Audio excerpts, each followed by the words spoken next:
बिस्मिल्लाहिर्रहमानिर्रहीम। अस्सलामुअलैकुम वरहमतुल्लाहि वबरकातुहू। आपका दोस्त डॉक्टर ग़ुलाम फ़रीद बिहारी से।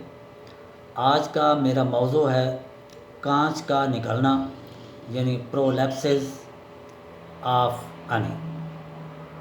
लेकिन इससे पहले मेरे यूट्यूब चैनल जो डॉक्टर ग़ुलाम फ़रीद बिहारी के नाम से है सब्सक्राइब करना ना भूलिए ताकि हर वीडियो आने वाली आप तक पहुंच सके। शुक्रिया। तो आइए बात करते हैं प्रोलैप्सिस ऑफ अनी यानी कांच का बाहर निकलना यानी मकत का बाहर निकलना।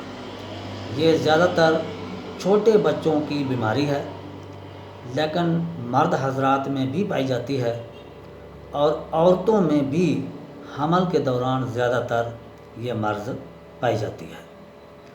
तो इसकी जो सबसे ज़्यादा वजूहात हैं, अगर ज़्यादा देर तक कब्ज़ रहे, ज़्यादा देर तक मोशन रहें, ज़्यादा देर तक पेचस रहें या दस्त आवर अद्वियात जुलाब आवर अद्वियात का ज़्यादा इस्तेमाल करने की वजह भी बन सकती है।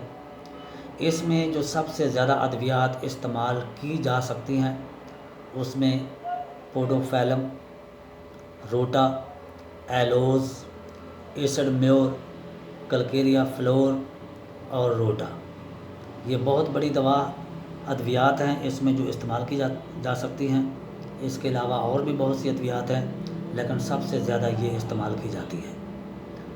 तो अगर किसी को डायरेक्ट बराह रास्त मुझसे इस मर्ज़ का इलाज करवाना हो तो वो मेरे व्हाट्सएप नंबर 00923007725061 पर रब्ता कर सकता है। शुक्रिया।